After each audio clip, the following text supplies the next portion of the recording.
Greetings, YouTubians, and welcome back to Wayne Sharp World, where today we're going to be taking a look at one of the first Kizer budget offerings of the year, and it's a knife that I didn't think I was going to be able to bring to you guys, or at least the full review, because I thought I lost it. On New Year's, I might have had a couple too many whiskey sours and old fashions, and I woke up the next day and I was like, okay, where's my knife? Because it's a knife I was carrying with me that night, and couldn't find it. Like, a week went by, I thought it was gone, and then I found it. Found it in an old coat pocket that I usually don't put anything in that pocket. Anyway, here it is. This is the Kizer Guru. And what we have here is a very surprising knife for me. This was a lot of Kizers, when I get them out of the box, I kind of instantly like them. I like the feel, I like the looks, the presentation's good. This one, I don't know if maybe it was kind of like an ugly duckling to me at first. But anyway, after some time in the pocket, after some reevaluating and giving it a little more time, kind of changed my tune on this one. But before we get into this full review, I want to thank you guys for tuning in. If you like what you see, please do me a huge favor. Hit that subscribe button and follow along, and I will continue to bring you the content. Now let's take a look at some overall specs on this Kizer Guru right here. We have an overall length of 7.44 inches, a blade length coming in at 3 inches, and a blade thickness of 120 thousandths. Blade material on this guy is the usual 154 cm you see on most Kizer Vanguard lineup models.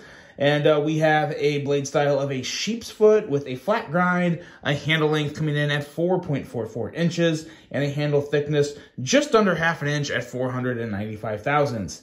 Handle material on this guy is micarta, which I actually figured out was part of the initial problem I had with this knife, and I'll cover that when we get to the handle. We have a liner lock locking mechanism and a user of a right hand only tip-up carry. You don't see that on a lot of Kizer Vanguard models. Usually you can move that clip back and forth. Not this one, it's set. We have a weight of 3.53 ounces and a price of 75 bucks, which is not too surprising. That's about the average of where a lot of Kizers come in at, the high 60s to low to mid 70s.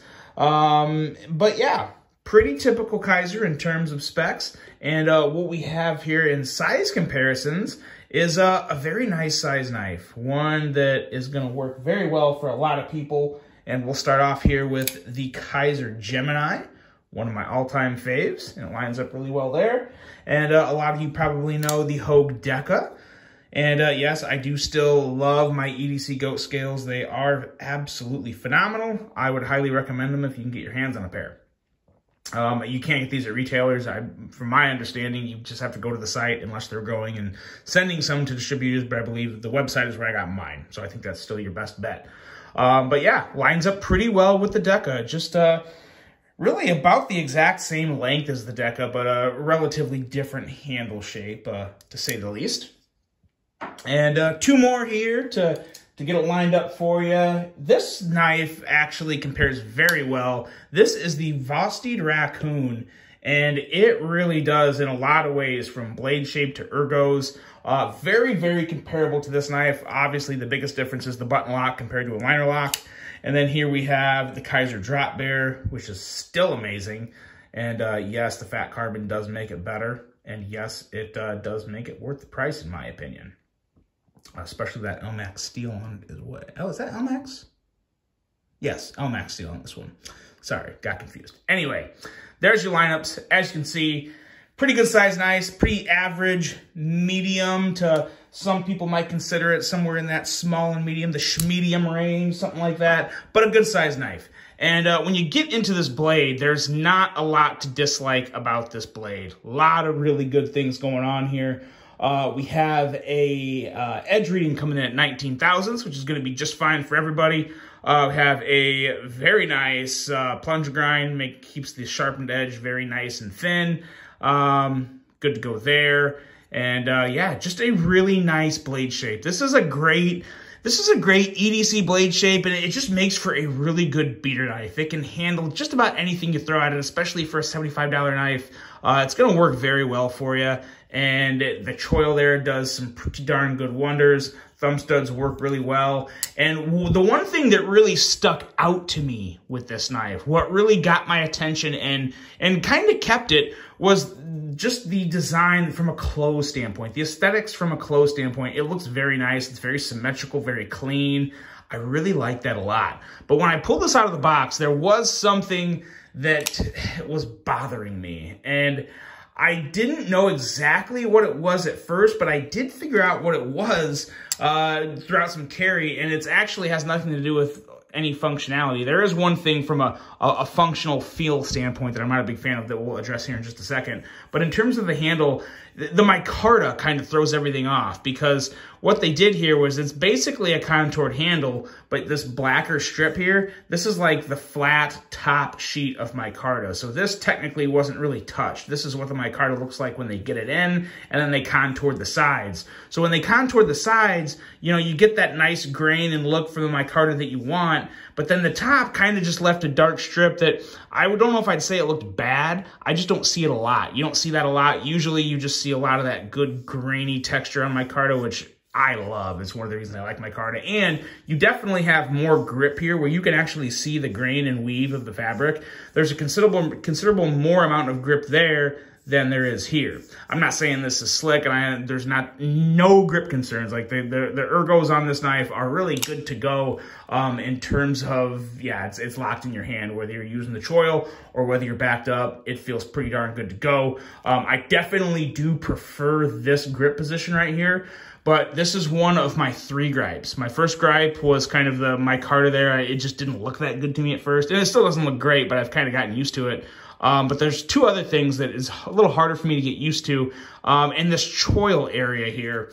While it does feel good in hand, the ergos are good, they would be a lot better if this hump area here, I wish it was just kind of smoothed out more. I wish instead of it being like that, I wish it was just kind of covered up and kind of rounded down a little more, because I kind of feel that hump, at least for me anyway, for my hands. I don't really have thick fingers, but I kind of have wider hands and somewhat skinny or average size fingers, but I kind of feel this little hump here towards the top of the knife. It's not uncomfortable, and I still enjoy using the knife, but it's not like Shaman ergos. It's not like K320 ergos. It's just, you know, it's good, but it's not great. So that is the big reason why, though. If that was smoothed out and not quite as comes out to a little more of a noticeable point and it was just rounded more, this would feel even better in hand. And it already feels pretty good. And then another thing that I don't really like about this handle is right in here, the liner lock. Now you have really nice access to the liner lock, and as you can see, it's typical Kizer when it comes to that. But the liner lock itself doesn't have any beveling on the end here. I would really like to see that. Now, obviously, this isn't like a hot spot or sharp, but you feel the edge of that. I'm assuming that's just like, yeah, regular stainless steel that's coated. You feel the edge of that steel, and it's kind of like, in all honesty, it feels just like the spine of the blade. So it's basically like pressing in on the spine of the blade when you need to actually close the knife. So not the end of the world, especially for a $75 budget knife, but there are other budget knives, specifically from Kizer and other manufacturers, that they go the extra little mile and they put that little bevel in there and kind of flatten that out a little. And that does make a really big difference. It honestly does. And it is noticed and appreciated when they do that. So I wish they would have done that to this model. That's probably my biggest knock on it. That's the one that bothers me the most. Second is the choil area here. I wish that was just a little more rounded. But outside of that, it's still a pretty good shaped handle. Not great, not my favorite, but it's good. And I think, of course, it's going to feel different to other people. But it does still work. Clip's good. All that's good. In terms of action, come on, it's typical Kizer. In my opinion, the deten's perfect. Thumb studs are great. Drop shut. Yeah, it can be a guillotine. Got to be careful with it. It's great. It's great. It's everything I look for when it comes to action in a budget knife. Would absolutely change nothing about it. And to be totally honest, I would probably consider this perfect action for a budget knife, or really for any knife. Maybe not any knife, like if it was 400 bucks, maybe it was just kind of mediocre, but for a $75 knife, the action can't really get much better than this. I mean, it's fantastic. I did put a little KPL in this, of course, but yeah, it's good to go. Typical Kizer detent, and everything about the action is fantastic.